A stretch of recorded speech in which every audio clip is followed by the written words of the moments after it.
¿qué es lo que es un condensador en sí?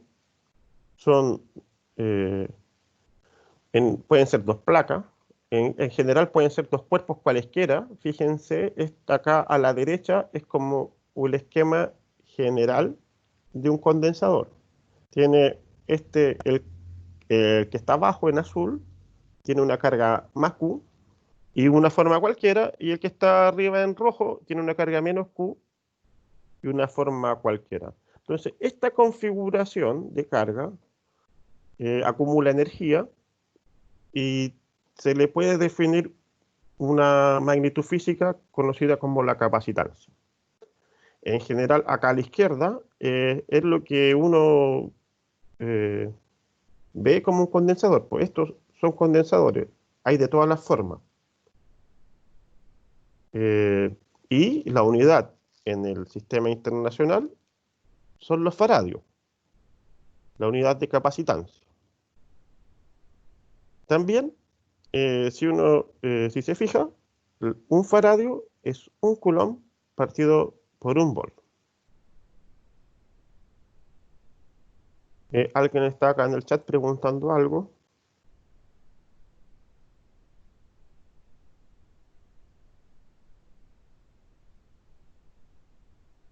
Bueno, vamos a seguir, voy a comenzar a grabar. Ya estamos grabando ya.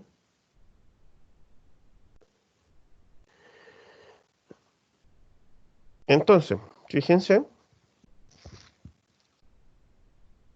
eh, podemos tener condensadores entonces de varias formas. Hay cilíndricos, hay esféricos, de placas paralelas.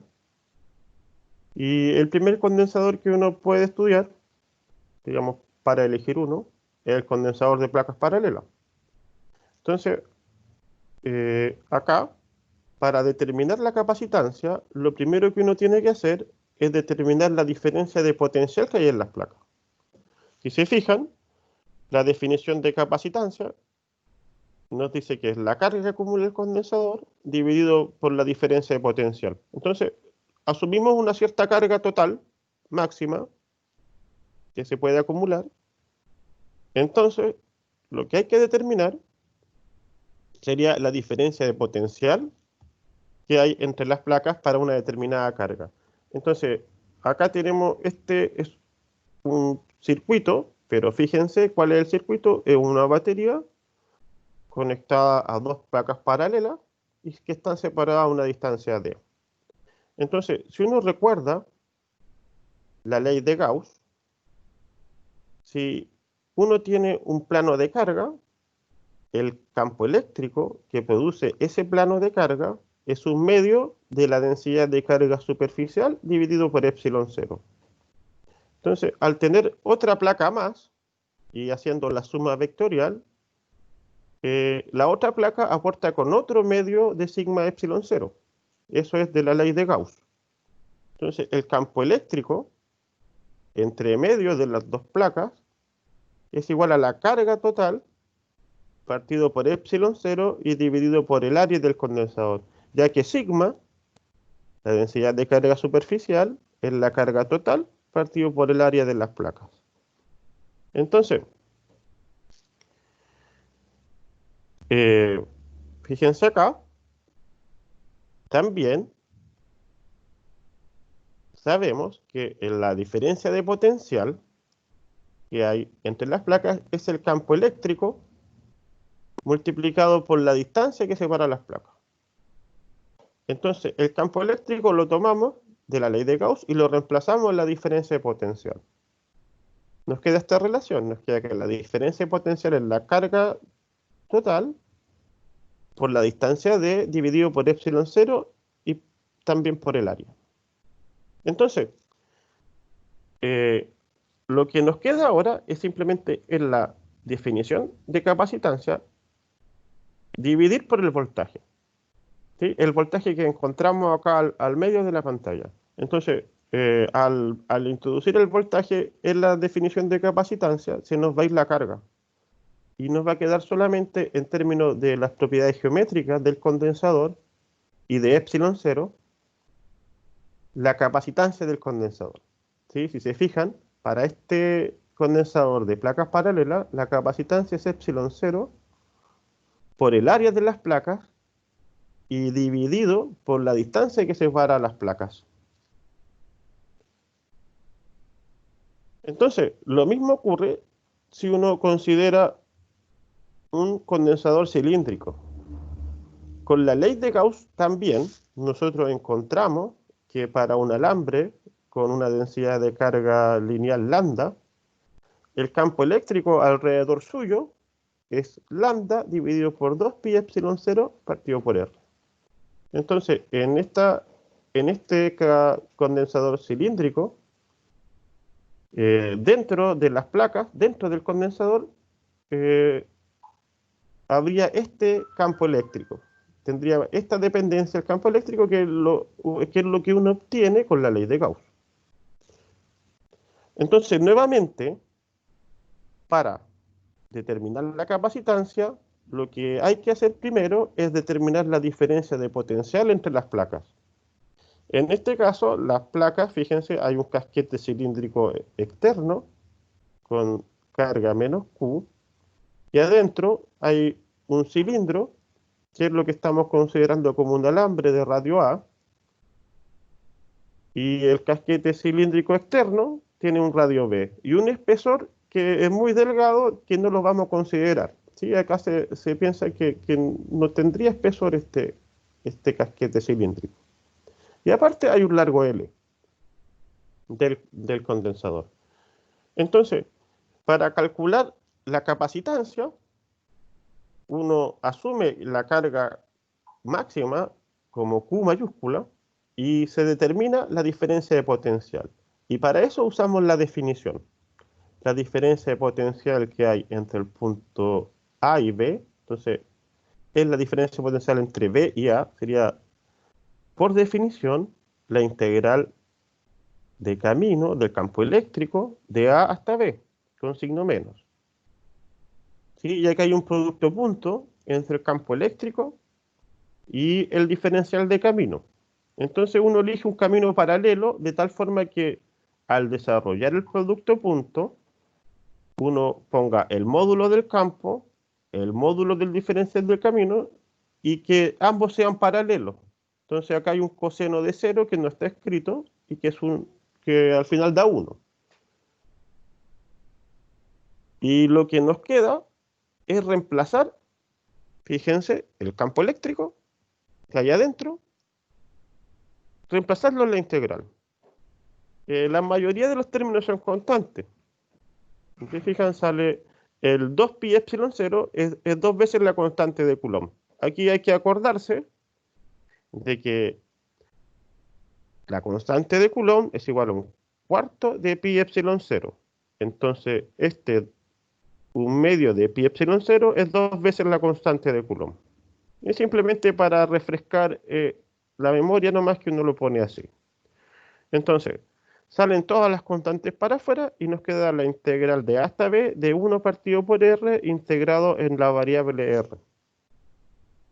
Y esa es la integral, esa integral es el logaritmo. Es el logaritmo y fíjense, hay que evaluarlo en los extremos, hay que evaluarlo entre A y B. Y finalmente nos queda, luego de juntar los dos logaritmos, aquí nos queda logaritmo de B menos logaritmo de A. Y ocupando la regla de los logaritmos, nos queda el logaritmo de B dividido por A. Entonces, se obtiene la diferencia de potencial. Y se reemplaza esa diferencia de potencial en la fórmula de capacitancia. Y nuevamente, fíjense, la carga total que acumula el condensador se simplifica arriba y abajo.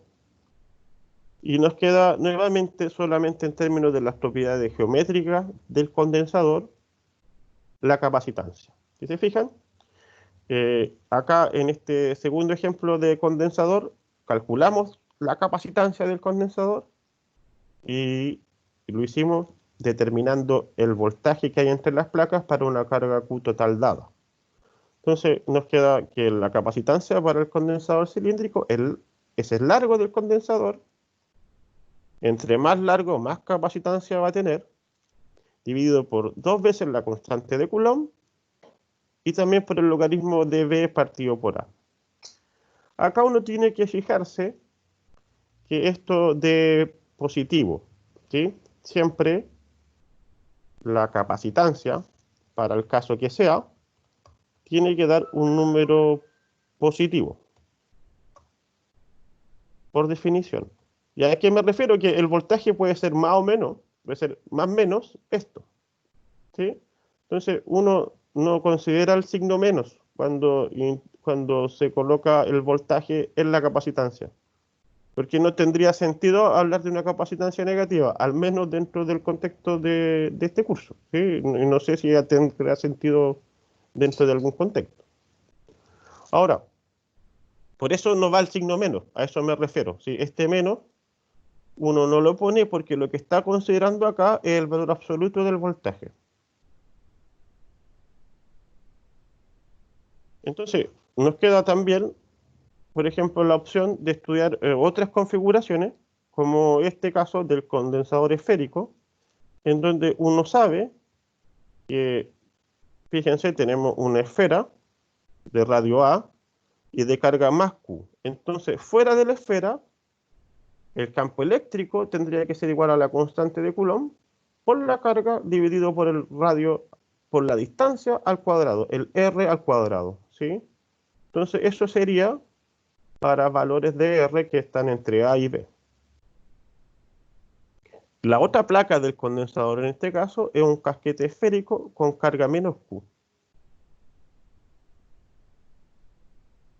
También se procede de la misma manera que antes para determinar la capacitancia. Lo que tenemos que hacer, fíjense, es calcular cuál es la diferencia de potencial que hay entre las placas. Y entonces vamos nuevamente a la definición. Uno sabe que la diferencia de potencial se define como menos la integral del campo eléctrico en el camino, y siempre considerando que vamos a tomar un camino paralelo al campo eléctrico. Entonces se reemplaza el campo eléctrico, salen las constantes para fuera de la integral. Acá abajo, fíjense, ya reemplazamos el campo eléctrico, Q sale para afuera, la constante de Coulomb también sale para afuera, hay un signo menos de la definición que todavía lo arrastramos acá, que después cuando uno lo ponga en la capacitancia no hay que considerarlo, más bien uno pone el valor absoluto del voltaje acá. Entonces, ¿qué integral nos queda para el voltaje? Nos queda la integral de una constante multiplicado por 1 partido por R al cuadrado. Y la integral de 1 partido por R al cuadrado es menos 1 partido por R. Entonces, ese menos de la integral se va con el menos que está afuera. Y hay que evaluar entre A y B. Entonces, ¿qué nos queda si evaluamos? Fíjense, si uno desarrolla este término acá y hace la suma de 1 partido por B menos 1 partido por A, y todo eso multiplicado por la constante de Coulomb por Q. Fíjense, nos queda que en la diferencia de potencial, así calculada en una primera instancia, es la constante de Coulomb por Q por A menos B dividido por A por B. Y acá, fíjense, A es menor que B. Entonces, este voltaje está siendo negativo. Pero recuerden que si uno toma el voltaje de B hasta A, da un signo, y si uno toma el voltaje de A hasta B, da el signo contrario del voltaje. Entonces, acá simplemente hay que tener cuidado cuando uno escribe la definición de capacitancia, uno la va a calcular. Uno va a poner el B menos A para que el valor absoluto del voltaje esté correctamente puesto, ¿sí? Y la capacitancia sea positiva.